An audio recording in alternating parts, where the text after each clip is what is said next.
जनतेचा अधिकार जाणीव हक्काची या चॅनलमध्ये आपले स्वागत आहे।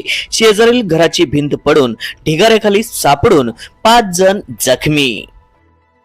बांधकाम सुरू असताना शेजारील घराची भिंत पडून ढिगाऱ्याखाली सापडून 5 जण जखमी झाले आहेत।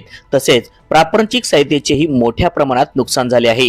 ही घटना शनिवारी पहाटच्या सुमारास घडली आहे। या घटनेची जबाबदार बांधकाम मालक नानासो शिवाजी वायदंडे वय वर्ष 59 राहणार लालनगर यांच्यावर शहापूर पोलिसात गुन्हा दाखल करण्यात आला आहे। या प्रकरणी जमीर शमशुद्दीन गोलंदाज वय वर्ष 44 राहणार सहारा निवार कॉलनी यांनी फिर्याद दिली आहे। याबाबत पोलिसातून मिळालेली माहिती अशी की समीर गोलंदाज हे सेंटरिंग काम करत असून ते सहारा निवार कॉलनीत भाड्याच्या घरात राहण्यास आहेत। त्यांच्या घरालगतच नानासो वायदंडे यांच्या मालकीचे आरसीसी बांधकाम सुरू आहे।